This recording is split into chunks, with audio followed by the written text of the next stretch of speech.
Scorpio, close the door. Not because anything is wrong, but because what I am about to share with you deserves your whole attention.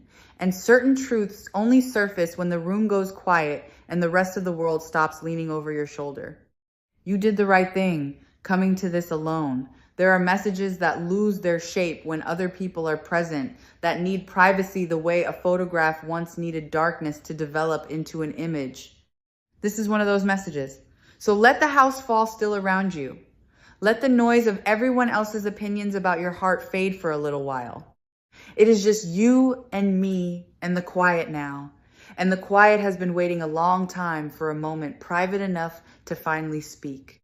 I am going to show you something today that has been kept out of your sight, not hidden cruelly, not withheld by any unkindness, simply positioned at an angle you could never quite see from where you have been standing. There is an entire side to your connection that lives out of view on the far end of the bond, inside the interior of another person's life. And because you cannot see it, you have been left to guess. You have filled the silence with your fears. You have read the absence of news as though the absence itself were the news. What I want to do, gently and slowly, is take those guesses out of your hands and set something truer in their place. The first thing I need you to know, before anything else, is that this person is real and this bond is real. I say this because somewhere in the long quiet, you began to wonder whether you imagined the whole thing, whether the closeness you felt was only ever felt by you, whether you built a cathedral out of what was, for them, a passing doorway. Set that fear down. What connected the two of you was not a projection. It registered on both ends. The moment that lives so vividly in your memory lives in theirs as well. Perhaps filed differently, perhaps guarded more tightly, but present, intact, unforgotten. You did not invent this. Two people were there, here, in the stillness of this reading with Spiritual Light Tarot. Let me tell you what the silence has actually been, because you have misread it, and the misreading has cost you more peace than the silence itself ever could. You interpreted their distance as indifference. You decided that if they truly felt something, they would have reached for you by now. That quiet must mean the door had closed. But absence and indifference are not the same country. A person can be utterly consumed by someone and say nothing at all. In fact, the feelings that run deepest are often the ones that go quietest, because they are the ones we are most afraid of getting wrong. The silence on their end was never emptiness. It was a full room with the lights off. Let me show you what happens inside them when your name crosses their mind, because it happens more than you would believe. There is a particular hour, usually late, usually when the day's demands have finally released them, when their thoughts drift, and when they drift toward you. Not as a decision, as a current they cannot fully steer. You are the thought they return to when they stop performing for everyone else. The face that surfaces in the unguarded moment between one task and sleep.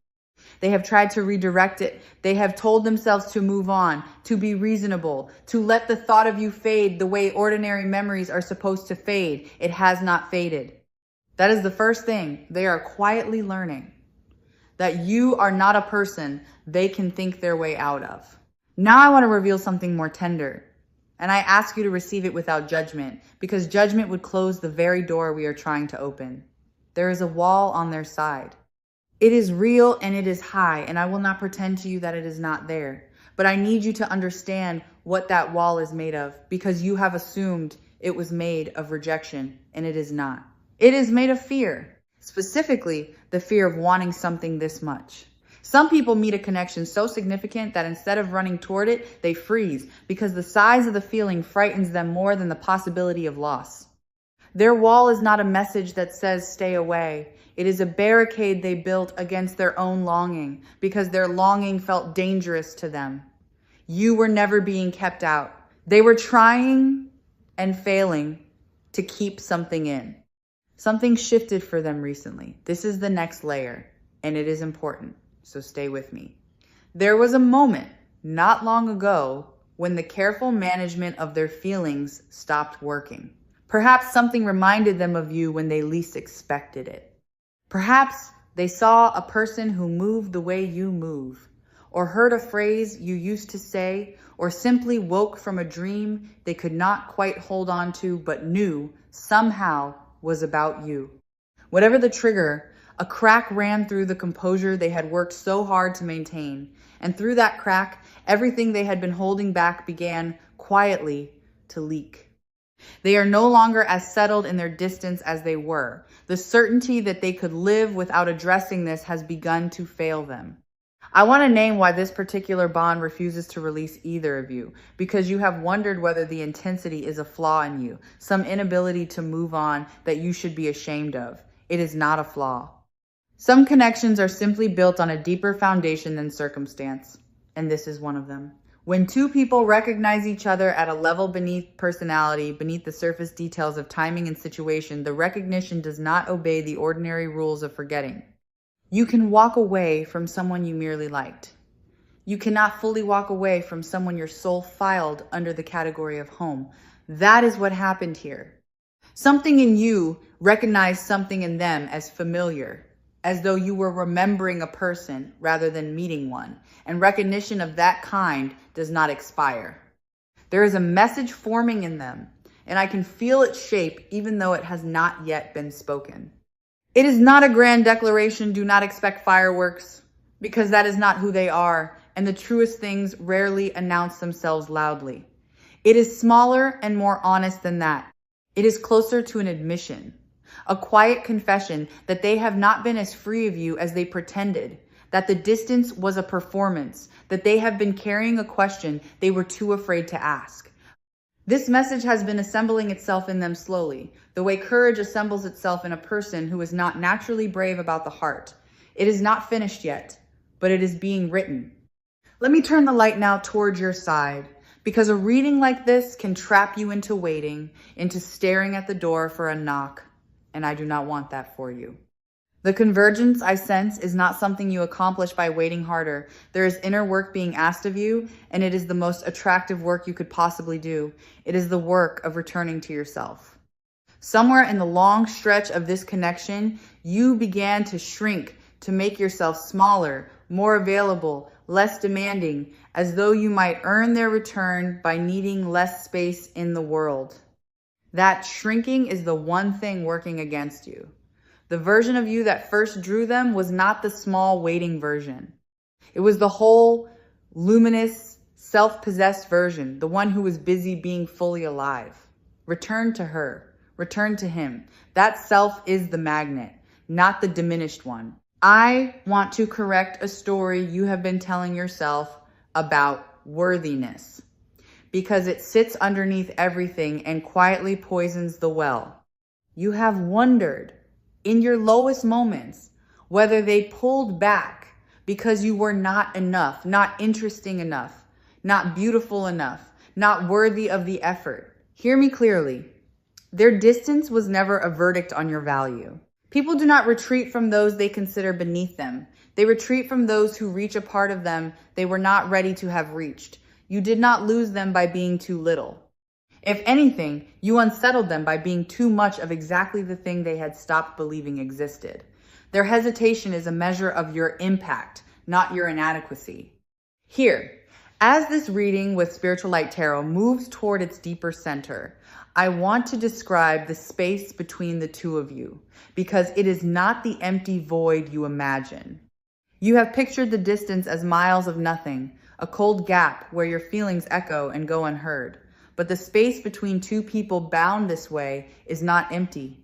It is charged. It carries. When you soften toward them in your private hours, when you release resentment and wish them well from a genuine place, that softening does not vanish into the air.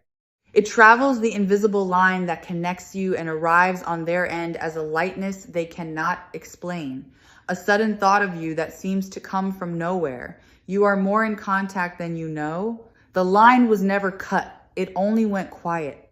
There is a fear they have about you specifically, and revealing it may finally explain a pattern that has confused you for a long time. They are afraid that they have waited too long, that by holding back, by staying silent, By letting the distance stretch, they have forfeited their chance, and that you have surely moved on to someone who was braver than they were. This fear feeds on itself. The longer they stay silent, the more certain they become that the silence has ruined everything, which makes them more afraid to break it, which lengthens the silence further. It is a knot they are tangled in. And knots like this rarely loosen from the inside. Often they require the other person you to send one small, warm, unmistakable signal that the door has not in fact closed. Let me speak about what that signal is, because I do not want you to mishear me and go chasing. This is not about pursuing them, not about long messages or dramatic gestures or laying your heart bare before they have offered you the same safety. The signal I mean is quieter and more powerful than any of that.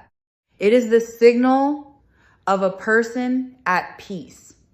When you stop performing your longing, when you stop leaking desperation, when you carry yourself as someone who would love to reconnect but does not need to in order to be whole, that is the signal that reaches them and disarms their fear. Wholeness is magnetic in a way that need never is. The most attractive thing you can broadcast into that charged space between you is not "I am waiting." It is "I am well, and there is room here for you if you are ready." I sense a specific memory the two of you share that has become sacred ground for them, though they would never admit it. There is a moment, the one, it is surfacing in your chest, even as I describe it, that they replay more than any other. It is not necessarily the biggest moment. Often it is something small and unrepeatable. A look held a beat too long. A laugh that arrived at the same instant. A silence that was somehow more intimate than any conversation. That moment became a kind of private evidence for them.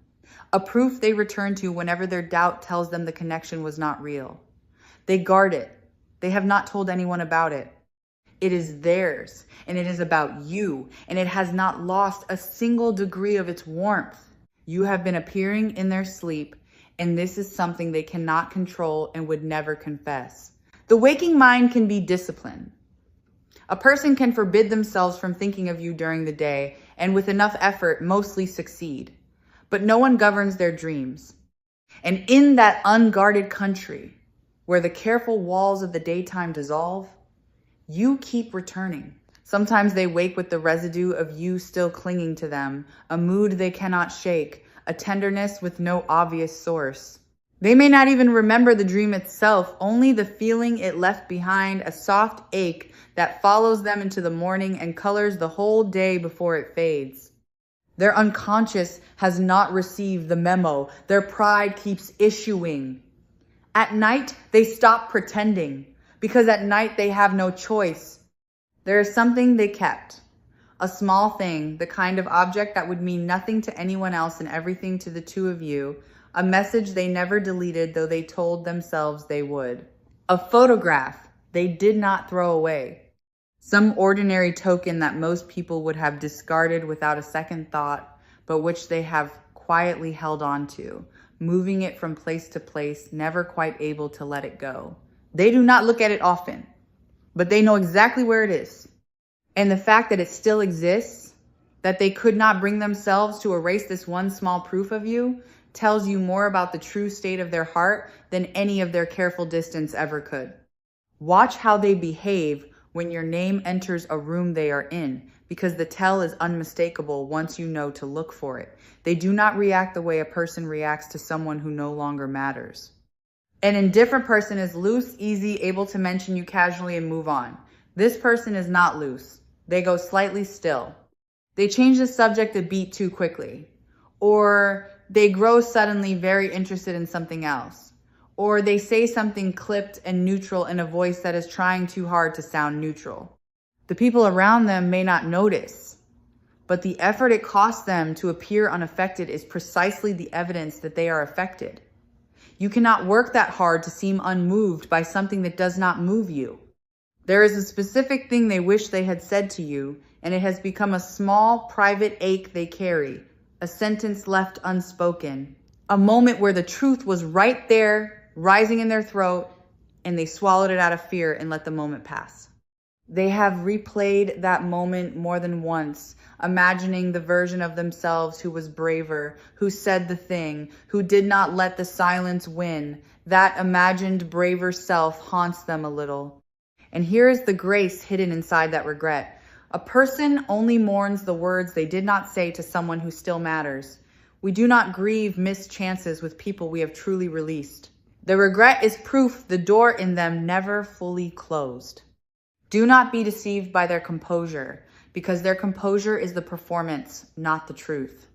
On the surface, they may appear entirely fine moving through their days, functioning, perhaps even seeming content or distant enough to convince a casual observer that they have moved on completely. But surface and depth are not the same water. Beneath the calm exterior, there is a great deal of unresolved feeling in motion, feeling they have become expert at hiding because hiding it is the only way they have found to function. The stiller the surface, the deeper the current often runs beneath it. Their calm is not the absence of feeling. It is feeling under enormous, careful management.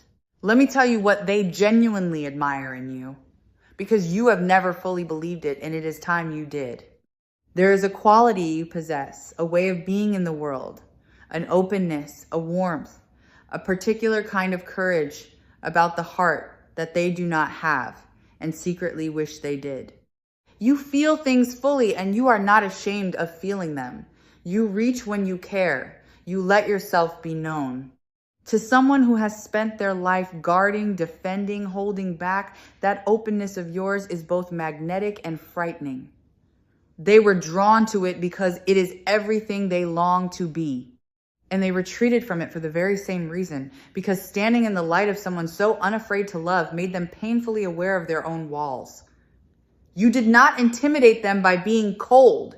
You intimidated them by being brave. Now I want to reveal something about timing, without ever naming a season or a day, because the convergence has a rhythm and you deserve to understand it.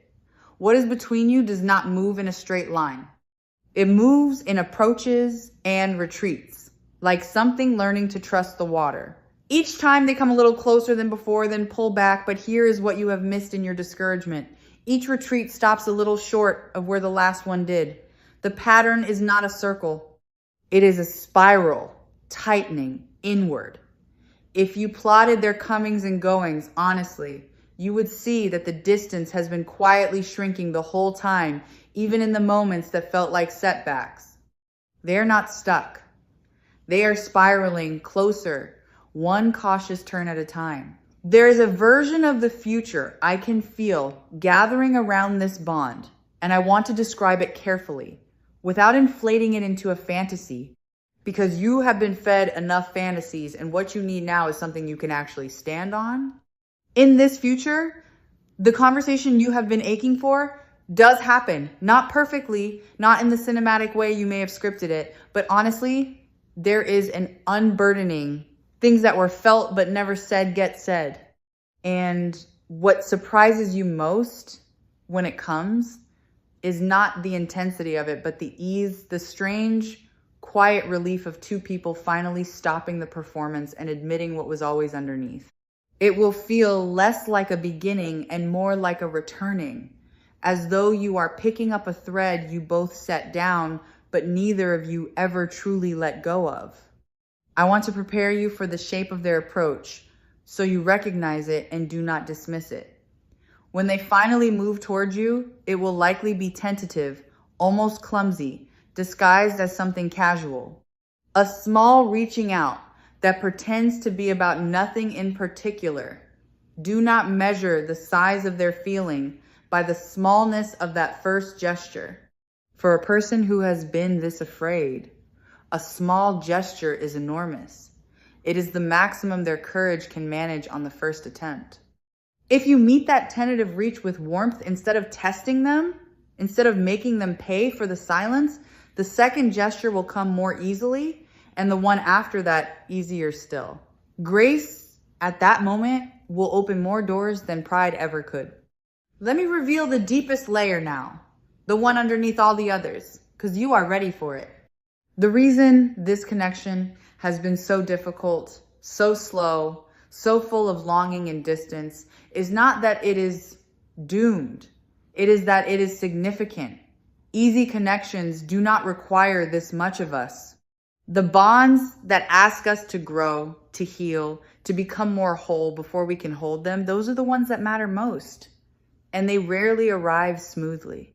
The difficulty was never a sign that you were on the wrong path. It was the friction of something real being forged.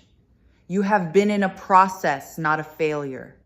And the process has been shaping both of you into people finally capable of holding what you were not yet ready to hold when you first met. I want to speak to the loneliness you have carried in the meantime, because it deserves acknowledgement and not just reassurance.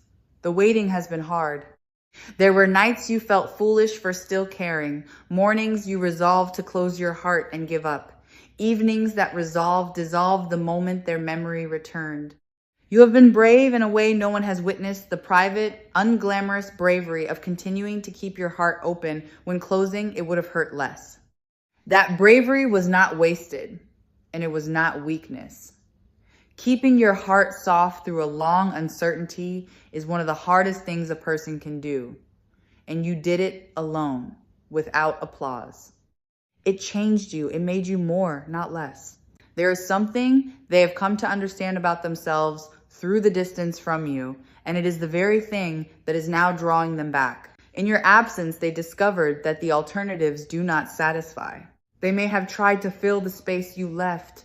They may have distracted themselves, sought company, told themselves that any connection would do. And in doing so, they learned slowly and unmistakably that not any connection will do, that what they had with you was not the ordinary thing they assumed everyone had, but something rarer, something they cannot find by simply looking elsewhere. That discovery is worth more than any words you could have said to them. Some truths a person can only learn by leaving and finding the door to everything lesser. Let me name the quality of the reunion I sense, because I do not want you picturing the wrong thing. It is not dramatic. It does not arrive with thunder or grand confessions in the rain. It is quieter and better than that.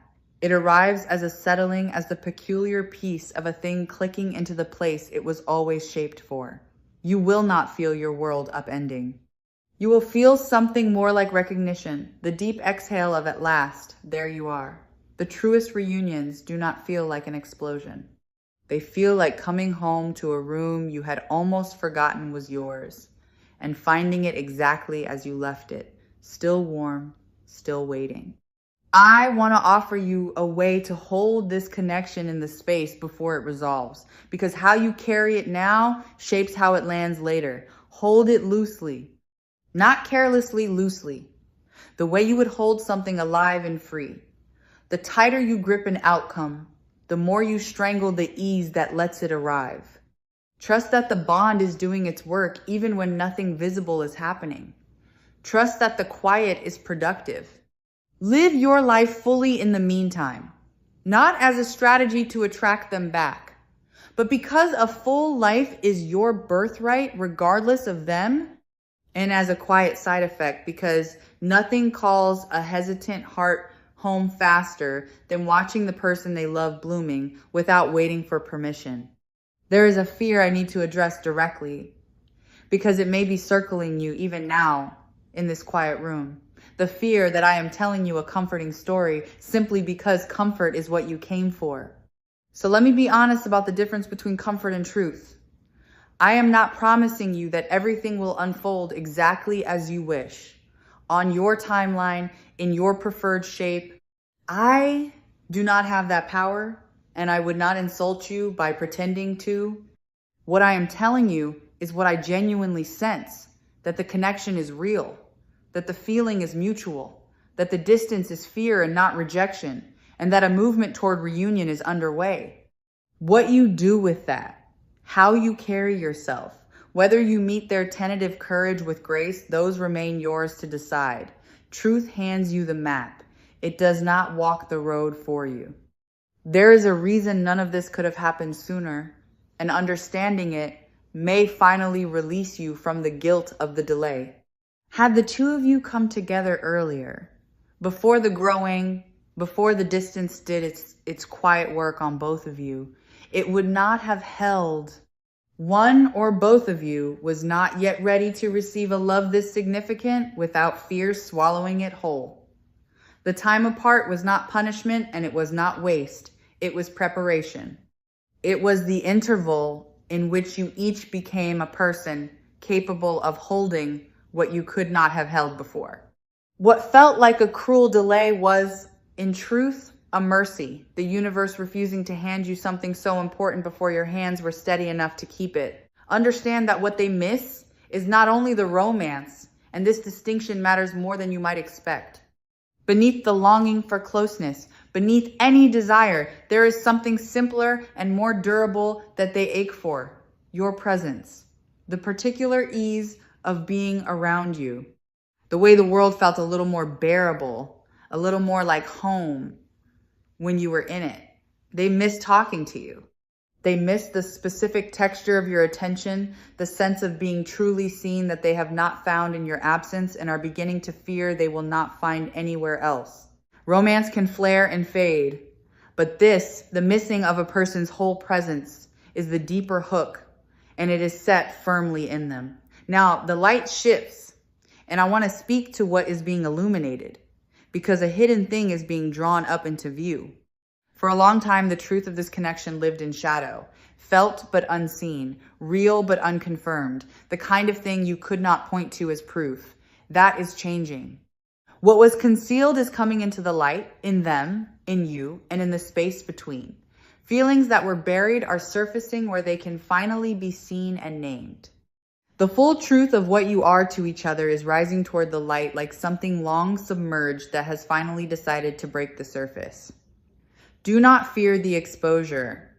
Some things can only be resolved once they are brought into the open, and what is being brought into the open here is not a wound. It is a bond, ready at last to be acknowledged. You will begin to notice small signs, and I want you to trust them rather than dismiss them as coincidence. A phrase tied to them appearing where you least expect it. A song surfacing at the exact moment your thoughts turn their way. A recurring image. A sequence you keep catching. An unexpected reminder of them woven into an ordinary day. Your intuition, which has been more accurate throughout all of this than you have given it credit for, will start pinging with a quiet certainty that something is stirring. Do not talk yourself out of these signs the way you have talked yourself out of so much.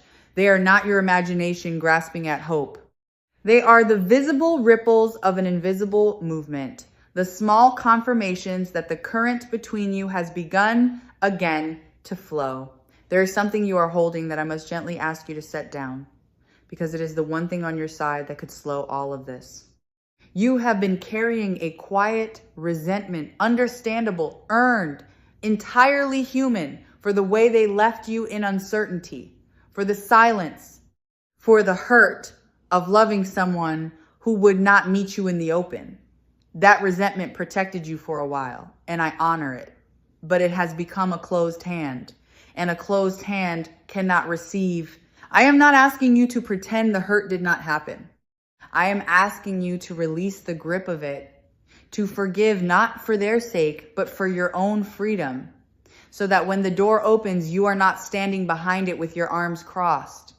Let the resentment go, and watch how much lighter the space between you becomes. Trust your own knowing through all of this, because your intuition has been right far more often than your fear has allowed you to admit. Every time your gut told you this connection was real, it was telling you the truth. Every time you sensed there was more beneath their distance than they were showing, you were sensing accurately. You have doubted yourself, called yourself foolish, wondered if you were simply seeing what you wanted to see. You were not. The part of you that refused to fully let go, even when logic told you to, was not delusion. It was recognition, the deep, quiet knowing of a soul that had identified something true and would not be talked out of it. That knowing has been your compass all along. Start trusting it again. As we near the end of our time together in this quiet, private space, I want to give you the single most important thing to carry out of this room. It is this. You are not too much. You have not waited in vain, and you did not imagine what was real. Those 3 lies have been the heaviest stones in your pocket, and I want you to set them down here on the floor of this room and leave them behind when you go. Whatever unfolds between you and this person, you deserve to walk forward without those weights. You are lovable exactly as you are. You always were. The distance never changed that, and it never could. There has been a complicating circumstance around this bond, something external that made the timing difficult and gave their fear a place to hide.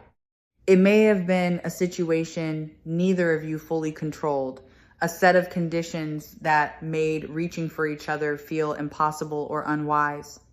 I do not sense this as a permanent obstacle, and I do not sense it as a rival to your place in their heart. I sense it as whether a difficult season of circumstances that is already beginning to pass.